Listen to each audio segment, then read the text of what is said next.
If the United States ever launches a ground invasion of Iran, the first question any serious analyst must ask is not whether American forces can win the opening battles. They almost certainly would, but rather where exactly that army gets trapped. Because most people imagine war as something fast and decisive. They imagine tanks racing across deserts, fighter jets dominating the sky, and within weeks, the capital falls and the enemy government collapses. That is the picture people still carry from the invasion of Iraq in 2003, when American forces reached Baghdad in just 3 weeks. But the situation with Iran is completely different, and the trap waiting for any invading force is not theoretical.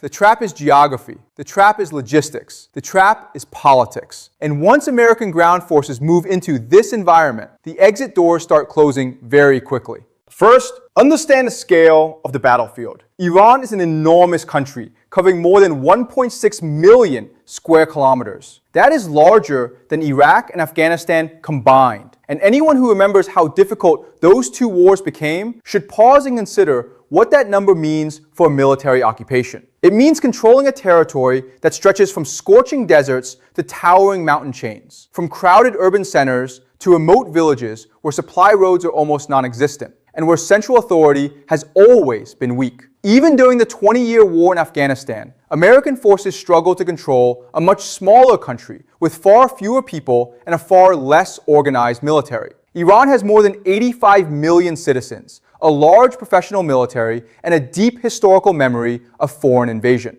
That memory does not weaken resistance, it hardens it. Think carefully about how such an invasion will even begin. Where do the troops come from? Where do they land? Where do they stage the operation and build the supply infrastructure before pushing forward? The United States cannot simply teleport 500,000 soldiers into the center of Iran. They have to deploy somewhere first, establish massive logistical hubs, and then begin pushing forces forward. In 2003, the invasion of Iraq, staged largely from Kuwait and from American bases scattered across the Gulf region. But the political environment today is dramatically different. Iraq now has a government closely connected with Iran, a government that has repeatedly stated that Iraqi territory cannot be used as a staging ground for an attack against its neighbor. If American forces try to use Iraqi bases for a major invasion, it would trigger enormous political backlash inside Iraq itself, potentially destabilizing a country that America spent 2 decades and trillions of dollars trying to build. Look north, and the picture is no more encouraging. Could American forces stage from Turkey? Technically, Turkey is a NATO member, which might suggest automatic cooperation.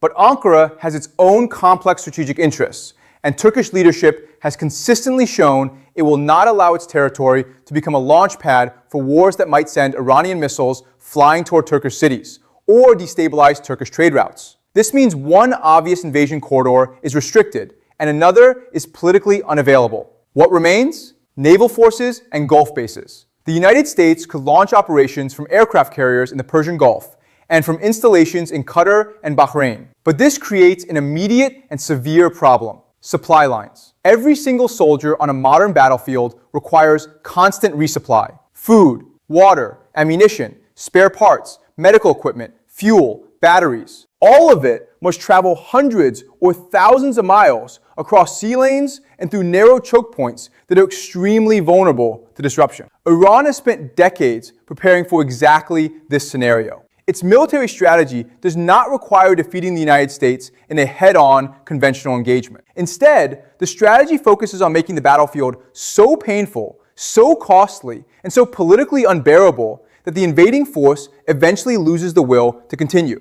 Iranian missile forces, drone units, and naval fast attack boats operating in the shallow waters of the Persian Gulf can target shipping routes and supply convoys. Even limited disruption forces supply chains to slow down, reroute, or halt entirely. And when logistics begin breaking down, an army quickly loses its ability to project force, sustain operations, and maintain the morale of the soldiers doing the fighting. Geography is where the physical trap becomes impossible to ignore. Look at the western side of Iran on any topographical map, and you immediately see the massive Zagros mountain range stretching hundreds of miles across the country. These are not gentle hills. They are steep, rugged mountains with narrow valleys, unpredictable weather, and countless natural choke points where a small defending force positioned on high ground can stop a large armored column completely. Heavy vehicles cannot maneuver freely in this terrain. Convoys are forced onto predictable roads, and predictability on battlefield is fatal. For more than 2 decades, Iran has invested heavily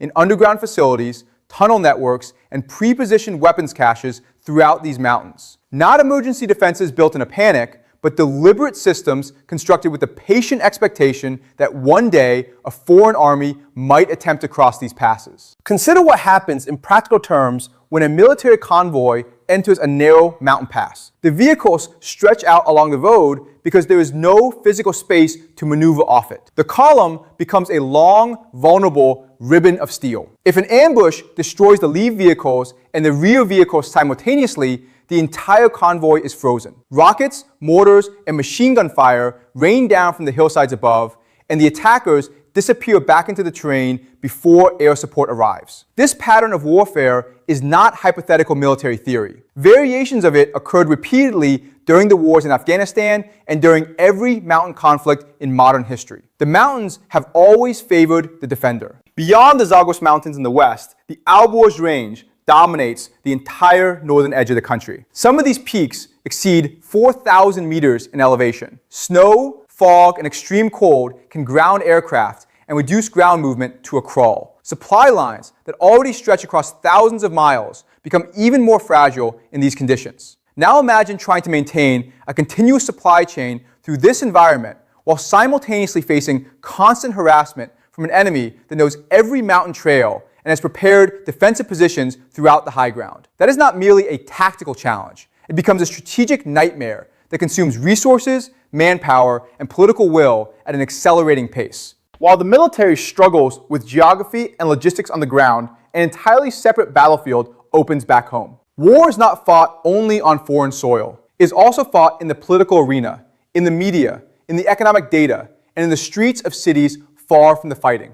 If American casualties begin rising quickly, public opinion shifts rapidly and unpredictably. The experience of Vietnam showed how a war that began with broad popular support could fracture American society within a few years as the body count climbed and the promised victory never arrived. Today, the economic situation in the United States is already under significant pressure from inflation, housing costs, and stagnant wages for large parts of the working population. If the government suddenly commits trillions of dollars to a prolonged ground war in Iran, the political reaction could be explosive. Citizens would ask loudly and persistently why such enormous resources are being spent destroying a country on the other side of the world while domestic needs go unmet. The regional dimension adds another layer of complexity that planners cannot afford to ignore. Iran does not stand alone. It has developed a network of allied groups and partner organizations across the broader Middle East over several decades. If American ground forces invade Iran, those networks activate almost automatically. Missile strikes, drone attacks, and coordinated sabotage operations could target American military bases across the entire region. Shipping lanes through the Red Sea and the Persian Gulf could face sustained disruption. Energy infrastructure, refineries, pipelines, power stations could become active battlefields. The economic consequences would ripple far beyond the region, affecting global oil prices, supply chains, and financial markets in ways that would add enormous pressure on every government that had initially supported the campaign. There is also a subtler trap that often goes unexamined. Foreign militaries historically rely on local alliances and local intelligence to function effectively in unfamiliar territory. Local partners provide information about enemy movements, identify sympathetic populations, and guide operations through complex political landscapes. But those relationships are always fragile, and they become especially unreliable once local actors begin to doubt that the invading force can actually achieve its objectives. When that doubt takes hold, the information flow can reverse entirely. Intelligence, once provided to the invading force, may suddenly start flowing in the other direction. Convoys get ambushed at precisely the moments when they are most exposed. Patrol routes that seem secure become fatal. Forward operating bases face relentless rocket and drone harassment. Soldiers begin to feel that every movement is being watched and every decision anticipated. Morale deteriorates. And once morale collapses, even the most sophisticated military equipment cannot substitute for the human will to keep fighting. Step back from the individual pieces and look at the entire picture together. Geography limits maneuverability and channels forces into kill zones. Logistics become dangerously overstretched across thousands of miles of vulnerable supply routes. Regional actors, with their own grievances, escalate the conflict beyond anyone's original planning assumptions. Domestic politics at home begin fracturing under the weight of casualties and costs. Local alliances become unreliable.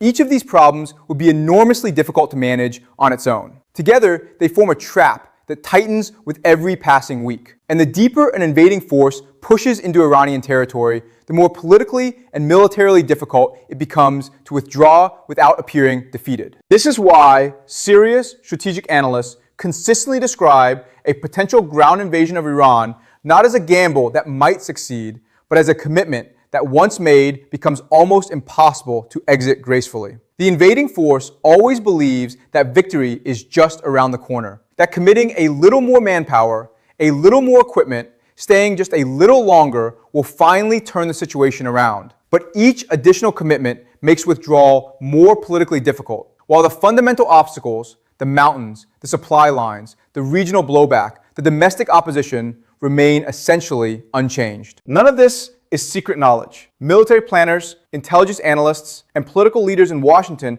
understand every single one of these obstacles. They have access to the maps, the logistics models, the historical case studies, and the classified assessments. The problem is not lack of information. The problem is that wars often begin anyway, driven by strategic miscalculation, domestic political pressures, economic incentives, and the peculiarly human tendency to believe that this time will be different. The real question, therefore, is never simply whether the United States could win individual battles inside Iran. The real question is whether the entire campaign could escape the trap that geography, logistics, politics, and regional escalation would immediately begin constructing around it. Because once those forces start interacting with each other, events move quickly, beyond anyone's control. And the battlefield stops being a place on a map and becomes something far more dangerous. A system that consumes everything put into it without producing the outcome anyone originally promised.